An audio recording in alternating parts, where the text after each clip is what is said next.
কেন ও জন্মগত মিথ্যুক, জন্মগত দুর্নীতিবাজ। এই জন্যই গণতন্ত্র টিকিয়ে রাখা আছে, যেন সৎ নেতার জন্মই না হতে পারে। এমন নেতা আসুক যাকে আমি কিনে নিতে পারবো। আর মুসলমানদের মধ্যে এই স্বভাব আগে ছিল না।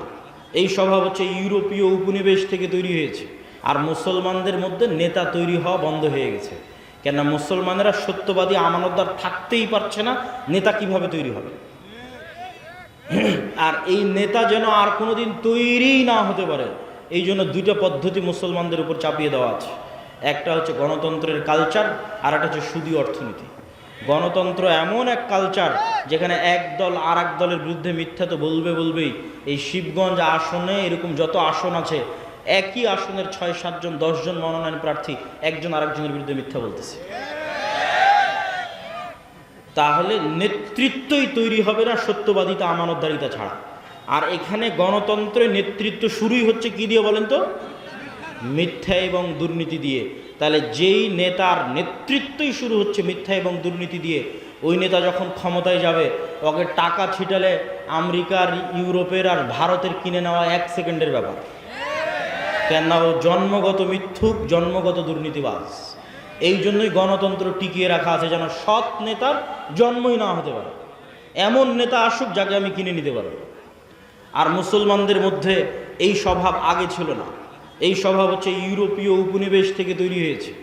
১৫০-২০০ বছরের ব্রিটিশ শাসনের গোলামি করার কারণে তৈরি হয়েছে।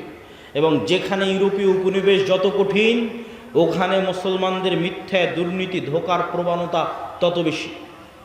যেখানে ইউরোপীয় উপনিবেশ যত কঠিন, ওখানে মুসলমানদের মিথ্যা, ধোঁকা, দুর্নীতির প্রবণতা তত বেশি। আপনি পরীক্ষা করে দেখতে পারেন। বিস্তারিত আজকে এই বক্তব্যে বলতেছি না, আমার অন্য বক্তব্যে বিস্তারিত বলা আছে। কিন্তু এইখান থেকে আপনাকে শিখতে হবে যে নেতৃত্বের বিকাশই হয়, তৈরি হয় সত্যবাদিতা, আমানতদারিতা, ন্যায়পরায়ণতার উপরে। ঈমান বিল গায়েব অন্তরে থাকলে, পরিপূর্ণরূপে ঢুকে গেলে ওইটা অটোমেটিক আসবে। এই জন্য আমাদের এমন একটা প্রজন্ম দরকার যে প্রজন্ম ঈমান বিল গায়েবে ইয়াকিন রাখে। আমাদের এমন একটা প্রজন্ম দরকার যে প্রজন্ম সত্যবাদিতা, আমানতদারিতা, ন্যায়পরায়ণতায় চুল পরিমাণ ছাড় দেয় না, বিক্রি হয় না। এরকম একটা প্রজন্ম দরকার যারা নিজ দিনের উপর কট্টর, যারা নিজ দিনের উপর কঠোর। আপনি ভারতের হিন্দু ধর্ম নিয়ে ট্রল করতে পারেন, মজাক করতে পারেন, ঠাট্টা করতে পারেন, কিন্তু তাদের ধর্ম যত ভ্রান্তই হোক, তারা তাদের দিনের উপর কঠোর থেকে একটা সেকুলার রাষ্ট্রকে হিন্দু রাষ্ট্র বানিয়ে দিয়েছে। আর আপনার নবীর দিন বিশুদ্ধ হওয়ার পরেও, ৪৭ দিনের নামে রাষ্ট্র তৈরি করার পরেও, ৭১ এবং ২৪ হাজার হাজার মুসলমান রক্ত দেওয়ার পরেও এখনও আপনি মুখ খুলে বলতে পারেন না যে না, আমার দিনই ঠিক, আমার দিনই রাষ্ট্রে বাস্তবায়ন করতে হবে, সেকুলারিজম নয়। এটা মুখ খুলে বলতে পারেন না। কেন মুখ খুলে বলতে পারেন না? এটাই গোলামি, এটাই হচ্ছে গোলামি। এই গোলামির জিঞ্জির যতক্ষণ না ভাঙবে, ইবনে খালদুন বলেছেন রাষ্ট্র তৈরি হয় আসাবিয়া দিয়ে। যেই দিন মুসলমানেরা বলবে যে আমার দিনই ঠিক, আমার দিনই রাষ্ট্রে প্রতিষ্ঠিত হতে হবে, আল্লাহর নবীর সুন্নাতে ব্যক্তিগত, পারিবারিক, সামাজিক জীবনে কোথাও ছাড় দেবে না, সেই দিন স্বাধীন। এটাই স্বাধীনতা, এটাই গোলামির জিঞ্জির থেকে মুক্তি। আর আরেকটা কি বলেছিলাম? মিথ্যার কালচার তৈরি করা, সুদ। আজকে যত মা বোন উপস্থিত আছে, তাদের মধ্যে যতজন কিস্তিতে টাকা নিয়েছে, যতজন কিস্তিতে লোন নিয়েছে, তাদের মধ্যে শতকরা কতজন সত্য বলে? যতজন কিস্তিতে টাকা নিয়েছে তাদের মধ্যে শতকরা কতজন সত্য বলতে পারে? এবার আমি না, চলেন আল্লাহর নবী কি বলছে যে কয়জন সত্য বলতে পারে। আল্লাহর নবী বলছেন, আল্লাহুম্মা আউযুকা মিনাল মা'সামি ওয়াল মাগরাম। আল্লাহ ঋণ থেকে বাঁচতে চাই, পাপ থেকে বাঁচতে চাই। আর এক হাদিসে রাসূল সাল্লাল্লাহু আলাইহি ওয়াসাল্লাম আর এক দোয়ায় বলছে যে আল্লাহুম্মা আউযুকা মিন যাল'ইদ দাইনি ওয়া গালাবাতির রিজাল। আল্লাহ ঋণের বোঝা থেকে বাঁচতে চাই। সাহাবীরা জিজ্ঞেস করলেন, এত কেন লোন থেকে বাঁচতে চান? আল্লাহর নবী বললেন, মানুষ যখন লোন নেওয়া শুরু করে তখন মিথ্যা বলা শুরু করে। যেই দিন থেকে লোন নেওয়া শুরু, ওই দিন থেকে মিথ্যা বলা শুরু। আর মিথ্যা বললে নেতা তৈরি হবে না, গোলাম তৈরি হবে। তাহলে যে মা বোন কিস্তিতে লোন নিয়েছে এবং মিথ্যা বলতেছে প্রতিনিয়ত, ছেলেকে দিয়ে মিথ্যা বলাচ্ছে, এই সমস্ত পরিবার থেকে নেতা তৈরি হবে না, গোলাম তৈরি হবে। এই জন্য আমাদের কোথাও প্রকৃত নেতা না, সব জায়গায় গোলাম বসে আছে। কেননা মিথ্যুক মানেই গোলাম, দুর্নীতিবাজ মানেই গোলাম। এ আর একজনের কাছে টাকার কাছে বিক্রি হয়ে যাবে, গোলাম। সম্মানিত উপস্থিতি, বক্তব্যের শেষে গুরুত্বপূর্ণ কয়েকটা কথা, যেটা কুকুরের মতো ঘ্রাণ নিতে পারবে, নাই, এরকম কোনো যন্ত্র আবিষ্কৃত হয়নি। তাহলে পৃথিবীতে এমনও ঘ্রাণ আছে যেই ঘ্রাণ মানুষ পায় না, যেই ঘ্রাণ মানুষের তৈরি কোনো যন্ত্রও পায় না। এখন এখানে যদি মিসকে আম্বরের মতো সুগন্ধি থাকে, ধরেন কথার কথা ফেরেশতারা এসেছে, ফেরেশতাদের গায়ে মিসকে আম্বরের মতো সুগন্ধি আছে, ওই সুগন্ধি আমি পাচ্ছি না। কথা কি আমার বুঝতে পারছেন? তো আমি যে ওই সুগন্ধি পাচ্ছি না, তার মানে সুগন্ধি নাই, এটা কি ঠিক?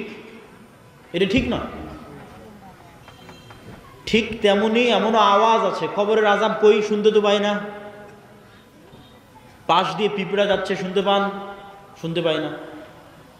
এই রেকর্ডারও যদি ওই পিঁপড়ার কাছে লাগান, তবুও ধরা যাবে না পিঁপড়ার আওয়াজ। তাহলে পিঁপড়ার হাঁটার আওয়াজ হয় না? মিথ্যা কথা। সাপের যাওয়ার আওয়াজ হয় না? মিথ্যা কথা। ওইটা যেই লেভেলের সূক্ষ্ম আওয়াজ, ওটা আবার আল্লাহর আর এক সৃষ্টিজীব ধরতে পারে।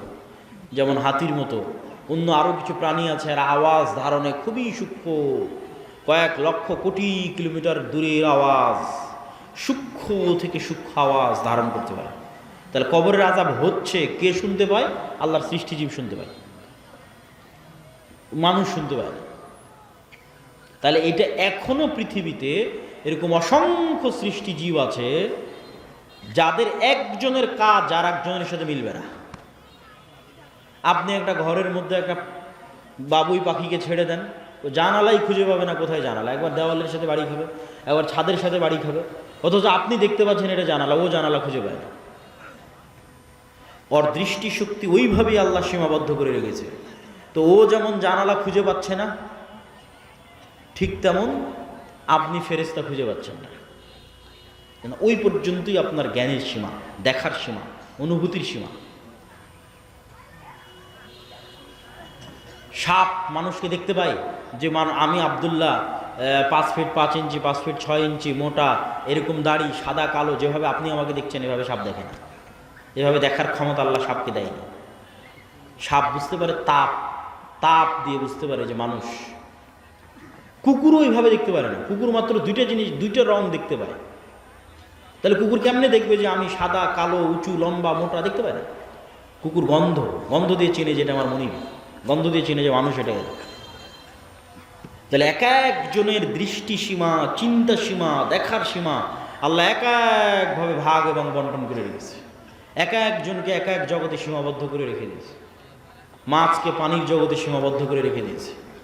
ঠিক সেরকম ফেরেশতার জগৎ এই পৃথিবীতেই আছে, ফেরেশতারাই আছে পৃথিবীতে। কিন্তু আপনি দেখতে পাচ্ছেন না কেন? আপনার ওই দেখা এবং শোনার সীমাবদ্ধতা আল্লাহ তৈরি করে রেখেছে। সম্মানিত উপস্থিতি, তাহলে পৃথিবীতে এমনও আওয়াজ আছে যা মানুষ শুনে না, মানুষের যন্ত্র শুনে না। এমনও গন্ধ আছে যা মানুষ নিতে পারে না, মানুষের যন্ত্র নিতে পারে না। ঠিক এমনও আলো আছে মানুষ দেখে না, মানুষের যন্ত্র দেখে না, আল্লাহর সৃষ্টি দেখে। রাসূলুল্লাহ সাল্লাল্লাহু আলাইহি ওয়াসাল্লাম বলেন, ইযা সামি'তুম সাইহাতাদ দিকা, যখন তোমরা মোরগের আওয়াজ শুনতে পাও তখন আল্লাহর কাছে কল্যাণ কামনা করো। ফা ইন্নাহা রাআতিল মালায়েকা, ফেরেশতাদের যেই নূর, এই নূরের যে আলো, এই আলো মোরগ দেখতে পায়। বলেন আল্লাহু আকবার। তাহলে ফেরেশতা বিরাজমান, নূর বিরাজমান। মানুষের যন্ত্র দেখতে পায় না, মানুষ দেখতে পায় না, কিন্তু আল্লাহর এক সৃষ্টিজীব দেখতে পায়। রাসূল সাল্লাল্লাহু আলাইহি ওয়াসাল্লাম বলছেন, যখন তোমরা গাধার আওয়াজ শুনো, নুহাকাল হিমার, তখন ফাতাআউযু মিনাশ শাইতান, তখন তোমরা শয়তান থেকে পরিত্রাণ চাও। শয়তানের আলো আর এক ভিন্ন লেভেলের আলো, এটা আগুনের আলো, এটাও অদৃশ্য। মাইক্রোওয়েভ ওভেনের যে হিটিং, এইটা যেমন অদৃশ্য, ঠিক তেমন জিনের আলো, শয়তানের আলো অদৃশ্য। কিন্তু ওই আলো কুকুর দেখতে পায়, গাধা দেখতে পায়, মানুষ দেখতে পায় না। সম্মানিত উপস্থিতি, তাহলে আমি আপনি দেখতে পাই না মানে অস্তিত্ব নাই, এটা সম্পূর্ণ মিথ্যা কথা, সম্পূর্ণ ডাহা মিথ্যা কথা, যেগুলোর নিদর্শন, যেগুলোর আলামত আল্লাহ নিজে পৃথিবীতে দিয়ে রেখেছে। তাহলে আমরা কি বলছিলাম? ফেরেশতা আছে, ফেরেশতার আওয়াজ মানুষ শুনতে পারে। ফেরেশতাকে দেখতেও পারে। বনু ইসরাইলের 3 জন ব্যক্তি অন্ধ, কুষ্ঠ, টাক, আল্লাহ ফেরেশতা পাঠিয়েছে তাদের কাছে মানুষ হিসেবে পরীক্ষা নেওয়ার জন্য। রাসূল সাল্লাল্লাহু আলাইহি ওয়াসাল্লাম একদিন মসজিদে নববীতে বসে আছে, একজন অপরিচিত মানুষ আসলো, যে অপরিচিত মানুষের পোশাকে সফরের আলামত না, লা ইউরা আসারুস সাফার, সফরের কোনো আলামত না, আর তাকে মদিনার কেউ চিনেও না। তো জিজ্ঞেস করছে, মাল ইসলাম, মাল ইমান, মাল ইহসান, মাতাসাআহ, ইমান কি, ইসলাম কি, কিয়ামত কখন হবে? জিজ্ঞেস করে উত্তর নিয়ে বিদায় নিয়ে চলে যাচ্ছে। রাসূল সাল্লাল্লাহু আলাইহি ওয়াসাল্লাম বললেন, জানো কে এসেছিল? জিবরাইল এসেছিল দিন শিখানোর জন্য। তাহলে সাহাবীদের ফেরেশতাদের উপর ঈমান কোথায়? সাহাবীদের ঈমান ফেরেশতাদের উপর কোথায়? এই মর্মে এবার আরো কয়েকটা হাদিস আপনাদের সামনে তুলে ধরব। জাবের রাদিয়াল্লাহু তাআলা আনহু বলছেন, সাদ বিন মুআজ আনসারী সাহাবী, আওস খাজরাজ গোত্রের প্রধান, খন্দকের যুদ্ধে আহত অবস্থায় শহীদ হয়েছে। ইয়াং বয়সে, 35, 38, 40 বছর বয়সে। রাসূল সাল্লাল্লাহু আলাইহি ওয়াসাল্লামের আশেপাশে যেগুলো ছিল সব ইয়াং। রাসূলুল্লাহ সাল্লাল্লাহু আলাইহি ওয়াসাল্লাম বললেন, ইহতাজ্জালাহু আরশুর রহমান, আল্লাহর আরশ কেঁপে উঠেছে সাদ বিন মুআজের মৃত্যুতে। ওয়া ফুতিহাত লাহু আবওয়াবুস সামা, আসমানের সব দরজা আজকে সাদ বিন মুআজের মৃত্যুতে খুলে দেওয়া হয়েছে। ওয়া শাহিদাহু ৭০ আলফা মিনাল মালাইকা, ৭০,০০০ ফেরেশতা আমাদের সাথে আজকের জানাজায় অংশগ্রহণ করেছে সাদ বিন মুআজের জানাজায়। বলেন আল্লাহু আকবার। তো আসমানের দরজা থাকতে পারে, এটা কঠিন তো কিছু নয়। আমরা তো আসমান থেকেই পৃথিবীতে এসেছি, জান্নাত থেকেই পৃথিবীতে এসেছি। আদি পিতা আদম আলাইহিস সালাতু ওয়াস সালাম তো আসমানেই ছিলেন, জান্নাতেই ছিলেন, এটা অস্বাভাবিক কিছু না। তো জান্নাত থেকে নামতে হলে তো কোনো না কোনো দরজা দিয়েই নেমেছে। সেই দরজা দিয়ে ঈসা আলাইহিস সালাতু ওয়াস সালাম উপরে উঠে গেছে, সেই দরজা দিয়ে মুহাম্মদ সাল্লাল্লাহু আলাইহি ওয়াসাল্লাম উপরে উঠে গেছে। ছিলামই তো আমরা জান্নাতে, আসমানে। সুতরাং এই যোগাযোগ কঠিন, অস্বাভাবিক কিছু না। আর ফেরেশতা নেমে ৭০,০০০ ফেরেশতা নেমে অংশগ্রহণ করলে ওটা অস্বাভাবিক। আল্লাহ কোরআনে আয়াতই শুরু করেছে সূরা বাকারাতে যে মানুষ সৃষ্টি শুরুই হচ্ছে ফেরেশতাদের সাথে কথোপকথন দিয়ে। আদম আলাইহিস সালাতু ওয়াস সালাম চোখ খুলেই দেখতেছে ফেরেশতাদের, তাহলে এটা অস্বাভাবিক না। ঈমান বিল গায়ব না থাকার কারণে মনে হচ্ছে অস্বাভাবিক, ঈমান বিল গায়বে ইয়াকিন না থাকার কারণে মনে হচ্ছে অস্বাভাবিক। জাবের রাদিয়াল্লাহু তাআলা আনহু বলছেন, লাম্মা কুতিলা আবি, আমার পিতা যখন মারা গেল, অনেক মেয়ে রেখে, ঋণ রেখে,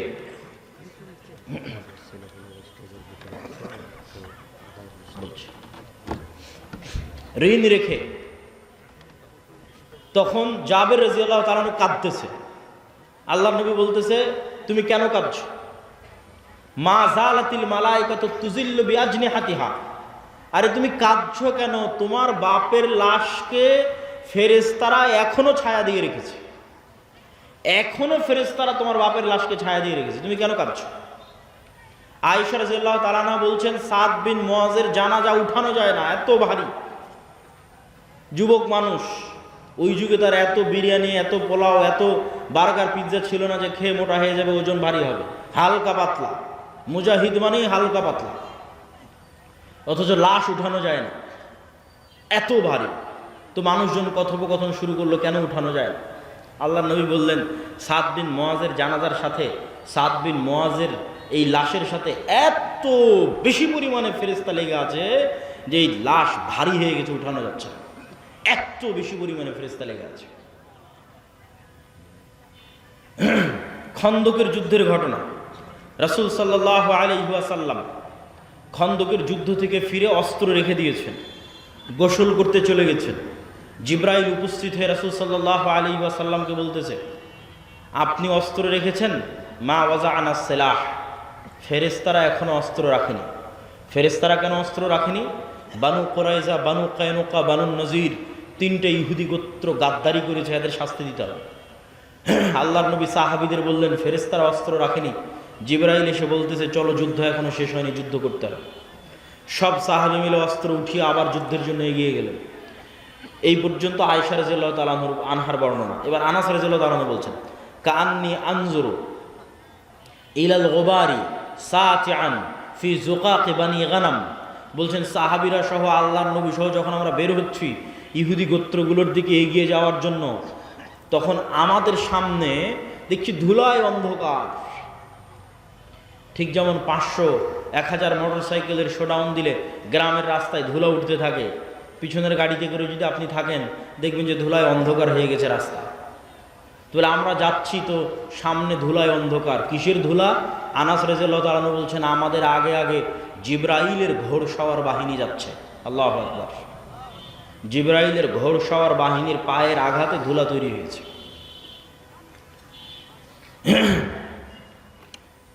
সাদ বিন আবি ওয়াক্কাস রাদিয়াল্লাহু তাআলা আনহু থেকে বর্ণিত, তিনি বলেন রাআইতু ইয়াওমা উহুদিন আন ইয়ামিনি ওয়া আন ইয়াসারি, উহুদের যুদ্ধের দিন আমার ডানে এবং আমার বামে দুইজন ব্যক্তি, রজুলাইনি আলাইহিমা সিয়াবুন বীজুন, দুইজন ব্যক্তি সাদা পোশাকধারী, মা রাআইতুহুমা ক্বাবলু ওয়ালা বাদ, যাদেরকে আমি অতীতে কোনোদিন দেখিনি, পরে কোনোদিন দেখিনি।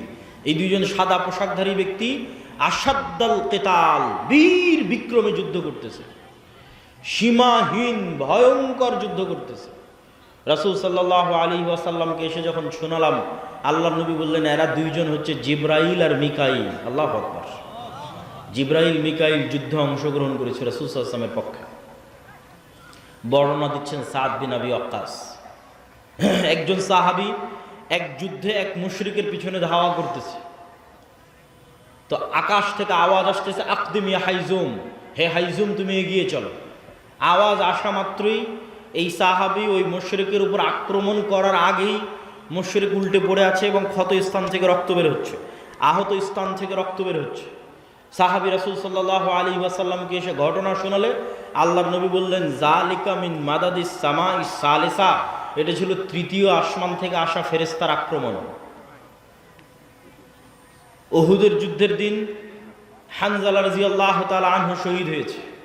তার স্ত্রীর মারফতে জানা যাচ্ছে যে তিনি ফরজ গোসল অবস্থায় বাসর ঘর থেকে বের হয়ে গেছেন জিহাদের ডাক শুনে। সাহাবীরা আল্লাহর নবীকে বললেন হানজালাকে গোসল দিতে হবে। রাসূল সাল্লাল্লাহু আলাইহি ওয়াসাল্লাম বলেন ইন্না সাহিবাকুম তুগাসসিলুহুল মালায়েকা, তোমরা আর হানজালাকে কি গোসল দিবা? ফেরেশতারা ইতিমধ্যে গোসল দিয়ে ফেলেছে। তাহলে এবার আপনি শুধু চিন্তা করবেন সাহাবীদের ঈমান ফেরেশতার অস্তিত্বের উপর, আর আমার আর আপনার ঈমান ফেরেশতার অস্তিত্বের উপর। ঈমান বিল গায়বে ইয়াকিন, যেটা আমাদের বক্তব্যের মূল বিষয়বস্তু, যার এক পয়েন্টে আমরা আছি ঈমান বিল মালায়েকা, ফেরেশতার উপর ইয়াকিন, ফেরেশতার অস্তিত্বের উপর ইয়াকিন। তো এগুলো কি শুধু হাদিসে এসেছে? না। আচ্ছা, এগুলো কি শুধু হাদিসে এসেছে? না, স্বয়ং আল্লাহ সুবহানাহু ওয়া তাআলা কোরআন মাজিদে বলতেছে। আল্লাহ সুবহানাহু ওয়া তাআলা কোরআন মাজিদে মুসলমানদের বিভিন্ন যুদ্ধে ফেরেশতা অবতীর্ণ করার কথা 5-6 আয়াতে বলেছে। ইস্তাস্তাগীসুনা রাব্বাকুম ফাস্তাজাবা লাকুম আন্নী মুমিদ্দুকুম বিআলফিম মিনাল মালাইকাতি মুরদিফিন, তোমরা আল্লাহর কাছে বিপদে পড়ে সাহায্য চেয়েছিলে, আমি আল্লাহ আসমান থেকে তোমাদের পক্ষে 1000 ফেরেশতা অবতীর্ণ করেছি। আর এক আয়াতে আল্লাহ সুবহানাহু ওয়া তাআলা বলছেন ইস্তাকুলু লিল মুমিনিনা আলা ইয়াকফিয়াকুম আন ইউমিদ্দাকুম রাব্বুকুম বিসালাসাতি আলাফিম মিনাল মালাইকা, তোমাদের জন্য কি যথেষ্ট নয় যে আল্লাহ আসমান থেকে 3000 ফেরেশতা অবতীর্ণ করেছে? যদি প্রয়োজন হয় আল্লাহ 5000 ফেরেশতা আসমান থেকে অবতীর্ণ করবেন। সম্মানিত উপস্থিতি, তাহলে ফেরেশতারা আল্লাহর নবীর পক্ষ হয়ে যুদ্ধে অংশগ্রহণ করেছে, আর সেই ফেরেশতাদের সাহাবীরা দেখেছে, সেই ফেরেশতাদের অস্তিত্বের প্রভাব সাহাবীরা দেখেছে। আবু সাঈদ খুদরি রাদিয়াল্লাহু তাআলা আনহু থেকে বর্ণিত, তিনি বলেন উসাইদ বিন হুযায়র নামে এক সাহাবী তার কৃষি কাজের জায়গায় রাতের বেলা কোরআন তেলাওয়াত শুরু করেছে, কোরআন নূর, কোরআন তেলাওয়াত শুরু করেছে। তো তার ঘোড়া লাফালাফি করতেছে কোরআন তেলাওয়াত শুনে, উনি কোরআন তেলাওয়াত থামিয়ে দিয়েছেন, আবার শুরু করলেন, আবার ঘোড়া লাফালাফি করলো। 3 বার এরকম হওয়ার পর আর কোরআন তেলাওয়াতই করলেন না। আল্লাহর নবীকে এসে ঘটনা শোনালে আল্লাহর নবী বললেন তিলকাল মালাইকাতু দানাত লিসাউতিক, উসাইদ তোমার কোরআন তেলাওয়াতের আওয়াজে আল্লাহর ফেরেশতারা সব ওখানে নিকটবর্তী হয়ে গেছিল, যেই ফেরেশতাদের দেখে ঘোড়া লাফালাফি করতেছে। তুমি যদি সকাল পর্যন্ত তেলাওয়াত অব্যাহত রাখতে, মানুষেরও ফেরেশতাকে দেখে নিত। মানুষের ফেরেশতাকে দেখা অস্বাভাবিক কিছু নয়, যেটা আমরা শুরুতেই 2টা দলিল দিয়ে নিয়েছি যে মানুষ ফেরেশতাকে দেখতে পারে। সম্মানিত উপস্থিতি, তাহলে ফেরেশতারা অস্তিত্বশীল, ফেরেশতারা বিরাজমান, এবং কিয়ামতের পূর্ব মুহূর্তেও মানুষ ফেরেশতা দেখবে। মানুষের যদি ঈমান বিল গায়ব নাও থাকে তবুও দেখবে। ঈসা আলাইহিস সালাতু ওয়াস সালাম যখন নেমে আসবে তখন দুই ফেরেশতার কাঁধে নেমে আসবে। দাজ্জাল যখন মক্কা এবং মদিনায় প্রবেশ করবে তখন ফেরেশতারা উন্মুক্ত তরবারি হাতে থাকবে। তো এই আলোচনা থেকে আমাদের শিক্ষা কি? এই আলোচনা থেকে আমাদের শিক্ষা হচ্ছে যে পৃথিবীতে মানুষ দুই ধরনের, হয় শয়তানের গোলাম, শয়তানের বন্ধু, আর না হলে আল্লাহর গোলাম, আল্লাহর ফেরেশতার বন্ধু। আপনি নিজেকে খুঁজে নিতে পারেন যে আপনি কোন কাতারে, আপনি শয়তানের গোলাম, শয়তানের বন্ধু, না আল্লাহর গোলাম, ফেরেশতার বন্ধু। দেখেন রাসূল সাল্লাল্লাহু আলাইহি পরীক্ষা যে আপনি শয়তানের সাথে না ফেরেশতার সাথে। রাসূল সাল্লাল্লাহু আলাইহি ওয়াসাল্লাম বলছেন যে জিবরাইল আমাকে মেসওয়াক করতে বলছে, তো মেসওয়াক করতে করতে আমার দাঁতের মাড়ির গোস্ত পর্যন্ত ছিলে গেছে। কেন মেসওয়াক করতে বলছে? আমার মুখের গন্ধে জিবরাইলের কষ্ট হয়। তো আল্লাহর নবীর পবিত্র মুখের গন্ধে জিবরাইলের কষ্ট হয়, তাই বারবার মেসওয়াক করতে বলছে। আর আপনার আটমল শিবগঞ্জের যে মানুষ রাত দিন বিড়ি সিগারেট খাচ্ছে, ওর কাছে ফেরেশতা আছে না শয়তান আছে? একটু জোরে বলেন, কে আছে? শয়তান আছে। সে শয়তানের বন্ধু, সে শয়তানের গোলাম। মনে করেন আটমূলের একটা বাড়ি, যে বাড়িতে ঢুকতে সালাম দেওয়া হয়, খাওয়ার শুরুতে বিসমিল্লাহ বলা হয়, টয়লেট বাথরুমে গেলে সেই টয়লেট বাথরুমের দোয়া পড়া হয়, 5 ওয়াক্ত সালাতে উজু করা হয়, সালাত আদায় করা হয়, বাড়িতে কোরআন তেলাওয়াত করা হয়, তাহলে ওই বাড়িতে কারা আছে? ফেরেশতারা আছে। নূরে পরিপূর্ণ বাড়ি। ঠিক যেমন আজ থেকে 100 বছর আগের মানুষ জানতো না যে আমার কথা এইভাবে আমেরিকায় গিয়ে বাজতে পারে, ওই রকম নূর আপনি জানেন না, কিন্তু আপনার বাড়ি নূরে পরিপূর্ণ। ঠিক এই আলো যেমন দেখা যাচ্ছে, এরকম অদৃশ্য একটা আলো, যে আলোতে ওই বাড়ি পরিপূর্ণ হয়ে আছে, সেটা হচ্ছে নূর। আর একটা বাড়ি যেখানে কেউ সালাম দিয়ে ঢোকে না, যেখানে কেউ আল্লাহর নাম নিয়ে খায় না, যেখানে কেউ পেশাব থেকে সচেতন সতর্ক থাকে না, পবিত্র হয় না। ফেরেশতারা প্রচণ্ড পবিত্র, মুতাহহারুন, এদের অপবিত্র হওয়ার কোনো সুযোগ নাই। এই জন্য এরা পবিত্র মানুষকে ভালোবাসে। আর শয়তান নিকৃষ্ট, এই জন্য অপবিত্র মানুষকে ভালোবাসে। তো পেশাব থেকে যত্ন নেয় না, ফরজ গোসল করে না, নামাজ পড়ে না, বাড়িতে মাসকে মাস, বছরকে বছর কোনোদিন কোরআন তেলাওয়াত হয়নি, ওই বাড়িতে নূর আছে? ওই বাড়িতে নূর নাই, ওই বাড়িতে ফেরেশতা নাই। বাড়িতে ছবি টাঙ্গানো আছে, বাড়িতে কুকুর থাকে, লা তাদখুলুল মালায়েকাতু ফি বাইতিন ফিহি সূরুন আও কালবুন, ওই বাড়িতে রহমতের ফেরেশতা প্রবেশ করে না যে বাড়িতে ছবি আছে, যে বাড়িতে মূর্তি আছে। তাহলে একটা বাড়ি যে বাড়িতে লাইট জ্বলছে না, কারেন্ট জ্বলতেছে না, অন্ধকার, ওই বাড়িটা কবরের মতো অন্ধকার। কেন? ওই বাড়িতে নূর নাই। একটা অদৃশ্য আলো যেটা জ্বলতো, সে অদৃশ্য আলো ওই বাড়িতে নাই। ওই বাড়ি কবরের মতো অন্ধকার, নূরবিহীন বাড়ি, ফেরেশতার অস্তিত্ববিহীন বাড়ি, শয়তানে পরিপূর্ণ বাড়ি, কালোয় অন্ধকারে অন্ধকারাচ্ছন্ন বাড়ি। আমি আপনাকে কোনো ফাজাইল আমলও শোনাচ্ছি না, আমি আপনাকে কোনো হুকুম আহকাম ফতোয়াও শোনাচ্ছি না। আমি আপনাকে এই পৃথিবীর রিয়ালিটি বলতেছি, যে পৃথিবীতে আসলে চলতেছে কি। আপনি যে পৃথিবীর খেলার মাঠে নেমেছেন, এই খেলার মাঠের বাস্তবতাটা কি, এটা আপনাকে ধরিয়ে দিচ্ছি। যেমন ক্রিকেট খেলতে নামলে, ফুটবল খেলতে নামলে, গ্রামের আর কোনো খেলা খেলতে নামলে ওর নিয়ম থাকে যে এই দাগ পার হলে আউট, আর এই দাগ পার হলে নট, আর এই হলে ছক্কা, এই হলে উমুক তুমুক। তো এই পৃথিবীতে খেলার নিয়মটা কি? সেটাই হচ্ছে গায়েবের কার্যকরণের সূত্র। দুনিয়ার কার্যকরণের সূত্রই সব কিছু নয়, গায়েবের কার্যকরণের সূত্র আসল। দুনিয়ার কার্যকরণের সূত্রে ইমিডিয়েট ফল হতে পারে, স্থায়ী নয়। গায়েবের কার্যকরণের সূত্রের সাথে যার সূত্র মিলে যাবে, ওর ফল স্থায়ী, ওর ফল দীর্ঘমেয়াদী। তো ওই গায়েবের কার্যকরণের সূত্র আপনাকে জানা থাকতে হবে, কি করলে কি হয়, গায়েবে কি করলে কি হয়, গায়েবের কার্যকরণের সূত্র অনুযায়ী কি করলে কি হয়, এটা হলো খেলার নিয়ম। আপনি দুনিয়ার কার্যকরণের সূত্র অনুযায়ী কিছু করে ইমিডিয়েট রেজাল্ট পেয়ে যেতে পারেন, যেটা যদি গায়েবের কার্যকরণের সূত্রের সাথে না মিলে, ওইটা দীর্ঘমেয়াদী, দীর্ঘস্থায়ী হবে না। যেমন দুর্নীতি করে, ধোঁকা দিয়ে আপনি ইমিডিয়েট কিছু রেজাল্ট পেয়ে যেতে পারেন, কিন্তু এটা গায়েবের কার্যকরণের সূত্র যেটা নির্ধারণ করা আছে রিজিক বাড়ার, ওইটার সাথে মিলে না। তো গায়েবের কার্যকরণের সূত্রের সাথে যদি না মিলে রিজিক বাড়ার, তাহলে তাৎক্ষণিক দুর্নীতি করে, ধোঁকা দিয়ে আপনি কোটি টাকার মালিক হয়ে যেতে পারেন, কিন্তু এই টাকা স্থায়ী হবে না। দীর্ঘমেয়াদী হবে না, কেন এটা গায়েবের সাথেই মিলে না। গায়েবের কার্যকরণের সূত্র আসল, ওটা জানতে হবে, ওটা ওহির মাধ্যমে জানা যায়, ওটা কোরআনে জানা যায়। কোরআনে বলা আছে কি করলে কি হয়, কি করলে কি পাওয়া যাবে। সম্মানিত উপস্থিতি, ঈমান বিল গায়েবের এই বক্তব্য দেওয়ার কারণ কি? ঈমান বিল গায়েবের এই বক্তব্য দেওয়ার 1 নম্বর কারণ হচ্ছে আজকের মুসলমানদের অধপতনের মূল কারণই হচ্ছে ঈমান বিল গায়েব নাই। আল্লাহর অস্তিত্ব, ফেরেশতার অস্তিত্বের উপর ঈমান নাই, পরকালের উপর ঈমান নাই। এই জন্যই তো মন্দির পাহারা দিয়ে শিরক করে ভোট নিয়ে ক্ষমতায় যেতে হবে।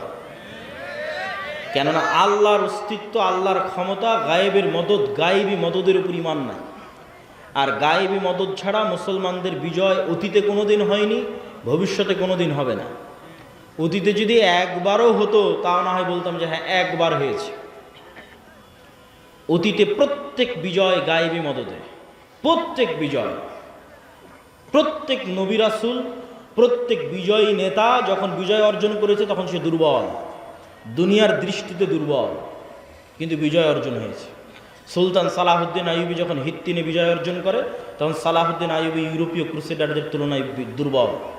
সুলতান মোহাম্মদ আল ফাতেহ যখন ইস্তাম্বুল বিজয় করে তখন সুলতান মোহাম্মদ আল ফাতেহ বাইজেন্টাইন সাম্রাজ্যদের তুলনায় দুর্বল। যখন সুলতান জহিরুদ্দিন আল বেরবাস হালাকুখা চেঙ্গিস খাঁকে পরাজিত করে তখন পুরো দুনিয়াতে হালাকুখা চেঙ্গিস খাঁকে পরাজিত করতে পারবে এরকম কোনো শক্তি, এরকম কোনো সাহস পৃথিবীতে ছিল না। তাহলে কত দুর্বল জহিরুদ্দিন আল বেরবাস। মোহাম্মদ সাল্লাল্লাহু আলাইহি ওয়াসাল্লাম যখন বদর, উহুদ, খন্দকে যুদ্ধ করে তখন মোহাম্মদ সাল্লাল্লাহু আলাইহি ওয়াসাল্লাম মক্কার কাফের মুশরিকদের তুলনায় অনেক অনেক দুর্বল। আমর ইবনুল আস, খালিদ ইবনুল ওয়ালিদ এরা যখন জেরুজালেম বিজয় করে, ওমর ইবনুল খাত্তাব এবং সাহাবীরা যখন মিশর, শাম, রোমান, পারস্য বিজয় করে তখন রোমান পারস্যদের তুলনায় তারা দুর্বল। ইউশা বিন নুন যখন জেরুজালেম বিজয় করে তখন ইউশা বিন নুন, জেরুজালেমের আমালিকা গোত্র কি ভয়ঙ্কর, কোরআনে আল্লাহ সুবহানাহু ওয়া তাআলা সেই ঘটনা তুলে ধরেছে। আল্লাহ যখন মুসা আলাইহিস সালামকে বললেন যে যাও তোমার কওম নিয়ে যুদ্ধ করো, তখন মুসা আলাইহিস সালামের কওম কি বলল? ইযহাব আনতা ওয়া রাব্বুকা ফাকাতিলা। কেন আমালিকা গোত্র বিশাল দেহী, ভয়ঙ্কর শক্তিশালী, কেউ সাহস করেনি এদের সাথে যুদ্ধ করে বিজয় অর্জন সম্ভব। মুসা তুমি আর তোমার আল্লাহ গিয়ে যুদ্ধ করো। কিন্তু 2 জন ব্যক্তি যাদের ঈমান বিল গায়বে ইয়াকিন ছিল তারা বলল যে আমরা যুদ্ধ করব, তাতে জয় হোক আর পরাজয় হোক। এদের ঈমান বিল গায়বে ইয়াকিন ছিল। এই 2 জনের একজন ইউশা বিন নুন। আল্লাহ 40 বছর শাস্তি দেওয়ার পর, উদ্ভ্রান্ত পাগলের মতো সিনাই মরুভূমিতে ঘুরে বেড়ানোর পর মুসা আলাইহিস সালাম যখন মারা গেলেন ইউশা বিন নুন নবী হলেন। তখন ইউশা বিন নুন এবার বানু ইসরাইলকে নিয়ে তওবা করে জেরুজালেম বিজয় করতে যাচ্ছে ওই আমালিকা গোত্রের বিরুদ্ধে, যাদের কাছে এরা একদম দুর্বল। তো শুক্রবারের দিন বিকেলবেলা ইউশা বিন নুন আল্লাহর কাছে দোয়া করতেছে, আল্লাহ সন্ধ্যা হয়ে গেলে যুদ্ধ বন্ধ করতে হবে, কেন শনিবার ইহুদি ধর্ম অনুযায়ী পবিত্র দিন, আপনি সূর্যকে থামিয়ে দিন, আমরা যুদ্ধে বিজয় অর্জন করি। আল্লাহ পৃথিবীর ইতিহাসে একবারের জন্য, শুধু একবারের জন্য সূর্যকে থামিয়ে দিলেন। কিছু মুফাসসির বলেছেন কয়েক দিনের জন্য থামানো ছিল, কিছু মুফাসসির বলেছেন কয়েক ঘন্টার জন্য থামানো ছিল। সূর্য আটকে থেমে থেকে গেল। গায়েবী মদদে ইউশা বিন নুন বিজয় দিল, বিজয় অর্জন করল। মুসলমানদের বিজয় অতীতে কোনোদিন গায়েবী মদদ ছাড়া হয়নি, আগামী কিয়ামত পর্যন্ত কোনোদিন গায়েবী মদদ ছাড়া হবে না। এই জন্য গায়েবী মদদে বিশ্বাস লাগবে, ঈমান বিল গায়েবে ইয়াকিন লাগবে। আর ঈমান বিল গায়েবে ইয়াকিন না থাকার জন্য মুসলমান মুনাফিকে পরিণত হয়ে গেছে। আজকের মুসলমানেরা মুনাফিক অধিকাংশ। লাম্মা ইয়াদখুলুল ঈমানু ফি কুলুবিহিম, তাদের কালবে ঈমান প্রবেশ করে। কেন লা ঈমান আল ঈমান লা আমানাত লাহু, এক কালবে ঈমানের নূর আর মিথ্যার অন্ধকার একসাথে থাকতে পারে না। অথচ গত 16 বছর কত ওসি, ডিসি, এসপি, মন্ত্রী, মিনিস্টার, আজকে এখনো কত sub registrar AC land lakh lakh টাকা দিয়ে ওমরা করে আসতেছে, কত জালসা মসজিদ মাদ্রাসার কমিটির মেম্বার, অথচ ওর পদে যখন বসে তখন ঘুষখোর। তাহলে লাম্মা ইয়াদখুলুল ঈমানু ফি কুলুবিহিম, অন্তরে ঈমান প্রবেশ করে, ঈমান বিল গায়েব নাই, বাহ্যিক ইসলাম নিয়ে মানুষকে ধোঁকা দিচ্ছে। অথচ আবু সুফিয়ান কোনোদিন মিথ্যা বলেনি, মুহাম্মদ সাল্লাল্লাহু আলাইহি ওয়াসাল্লামের বিরুদ্ধে মিথ্যা বলেন। আবু তালেব কাফের হতে পারে, আবু লাহাব কাফের হতে পারে, মিথ্যুক, দুর্নীতিবাজ, ধোঁকাবাজ না। এই জন্য আবু তালেব নিজে ইসলাম গ্রহণ না করলেও আবু তালেবের ছেলে আলী যখন ইসলাম গ্রহণ করেছে তখন মহানেতা। কেন নেতাই তৈরি হয় সত্যবাদিতা, আমানতদারিতা, ন্যায়পরায়ণতার উপর।